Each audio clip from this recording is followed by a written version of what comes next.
Si alguna vez dijiste, eres mía, o yo soy tuyo, o sin ti no soy nada, este video es para ti y probablemente no te va a gustar. I love you. Without you, I am nothing. You are mine. And I am yours. We are bright, proper destiny.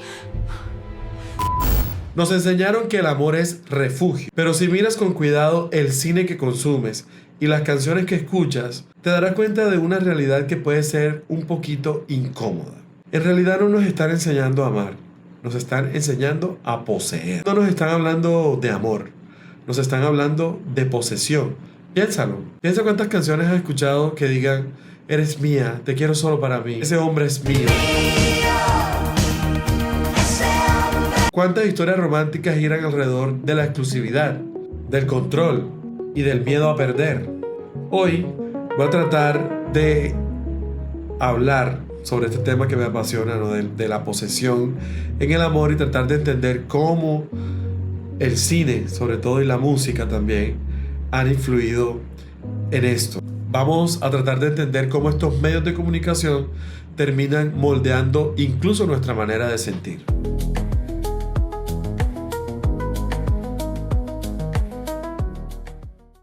Imagina que alguien entra a tu habitación mientras duermes, sin permiso, y se queda mirándote. En la vida real eso sería una red flag como una catedral. En el cine eso es amor, es devoción.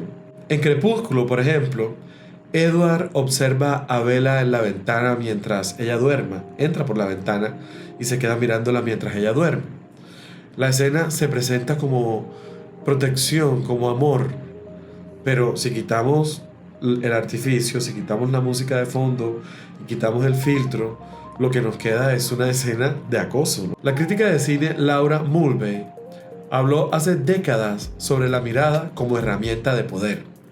El que mira controla, el que es mirado es objeto. El cine romántico ha repetido este patrón durante años. El amor como conquista, el amor como territorio, la persistencia como una virtud, aunque roce con el acoso y con la obsesión. En muchas historias, el mensaje es bastante claro y el mismo. Si no luchas por esa persona hasta el límite, no la quieres lo suficiente, no la amas lo suficiente. Pero hay una diferencia entre compromiso y posesión, y el cine muy pocas veces lo muestra. Y aquí viene algo importante. Las historias que más recordamos son esas que dramatizan el conflicto. Y el conflicto más fácil de vender es el miedo a perder lo que creemos nuestro. Por ejemplo, en Cumbres Borrascosas, que está nuevamente de moda, el conflicto no nace solamente por el amor entre los protagonistas, sino de la incapacidad de aceptar que el otro no puede ser poseído. El dolor no aparece simplemente por la distancia, sino porque no se puede poseer lo que se desea. Durante generaciones, hemos leído esa intensidad como romanticismo auténtico, y el cine ha repetido esa fórmula hasta volverla natural. Así aprendimos que amar es luchar hasta el límite por alguien, incluso cuando esa lucha empieza a parecer obsesión. Si el cine nos da la imagen, la música convierte todo esto casi que en un mantra. La repetición crea, construye la verdad. Cada paso que des, te estaré vigilando, dice la melodía. Es una canción muy bonita, pero es una canción de control absoluto. No es solo una canción aislada, es una estructura que se repite.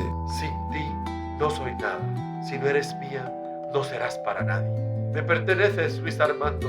Soy tuyo, María Gabriela. Y todo esto no ocurre solamente en las novelas o en el cine. También ocurre en las canciones. Lo ves constantemente en los boleros. Lo encuentras en el pop urbano. Lo encuentras en el reggaetón. En todo tipo de música encuentras letras que hablan sobre este tipo de pertenencia. Roland Barthes, en Discursos de un fragmento amoroso, describe al enamorado como alguien que interpreta constantemente. Cada silencio se vuelve mensaje, cada demora sospecha, cada gesto ambiguo amenaza de abandono. Barthes no condena el enamoramiento, nos muestra su compleja estructura. El enamorado vive en un estado constante de interpretación. La psicóloga Eva Illouz plantea que el capitalismo penetró nuestras emociones. Empezamos a hablar del amor en términos de rendimiento, exclusividad, inversión. Si alguien se va, sentimos que nos quitaron algo, no que terminó un vínculo. que nos arrebataron una propiedad emocional. La música lo normaliza, lo canta, lo bailas. Y cuando algo se repite millones de veces, deja de parecer extraño y se convierte en algo normal. Pero aquí viene la parte más inquietante. Ya no necesitamos cine ni canciones. Ahora tenemos el celular. Última conexión, visto a las 10:42. ¿Por qué no responde? ¿Con quién está? ¿Qué estará haciendo? La tecnología convirtió la narrativa romántica en vigilancia permanente. Y lo justificamos. Es que me importa. Es que yo lo amo. Yo me preocupo. El filósofo Emmanuel Levinas decía que la ética comienza cuando reconocemos que el otro no puede ser reducido a nuestra necesidad. El otro no es una extensión de nosotros. Es un universo que no puedes poseer. Byung-Chul Han dice que vivimos en una sociedad que quiere convertirlo todo en algo controlable. Incluso las relaciones. Buscamos saberlo todo del otro. Queremos acceso total, transparencia total. Sin embargo, el deseo necesita reconocer que el otro es distinto y no completamente asegurado. Pero nuestra cultura nos enseñó lo contrario, que amar es asegurar, que querer es retener, que perder es fracasar. Tal vez el problema no es que alguien nos haya mentido, es que repetimos el modelo sin cuestionarlo. Y la trampa no es el cine, ni tampoco es la música, tampoco es la tecnología. La trampa, pienso yo, es creer que intensidad es sinónimo de profundidad o de amor profundo. Creo que confundimos dependencia con pasión, confundimos celos con interés, confundimos control con cuidado. Y mientras tanto llamamos amor a algo que se parece más al miedo. Miedo a estar solos, miedo a no ser suficientes, miedo a no tener esa garantía emocional. Pero el amor no tiene por qué ser garantía. El amor no es un contrato, no es propiedad privada, no es exclusividad corporativa.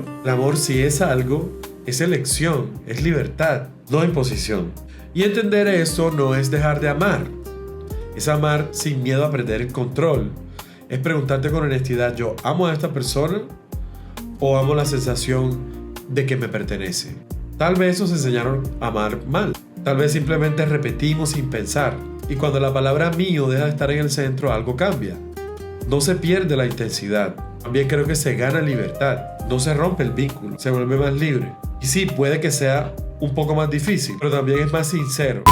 ¿Soy yo alguien para hablar de este tema? No, no soy nadie. No soy psicólogo y tengo 35 años de estar soltero, entonces, pues bueno, simplemente es un tema que me apetecía hablar porque en realidad que lo escucho mucho en la música y lo veo mucho en las películas y me llama mucho la atención y veo a la gente, ¿no? También en la vida real como el tema de la fidelidad es muy importante para la gente que está en pareja, ¿cierto? Y perdonar una infidelidad es algo que nadie nadie acepta que pueda o reconoce o manifiesta que pueda perdonar una infidelidad. Muy pocas personas, creo, casi ninguna, creo, por lo menos con las que he preguntado, porque yo siempre cuando veo que la gente habla del tema hago la pregunta: ¿tú perdonarías a tu pareja si la encuentras poniéndote unos cachos espectaculares? Bueno, si te gustó este video, me puedes regalar el like, ¿no? Que es importante. Me puedes seguir, me puedes compartir. Y muchas gracias por ver. Chao.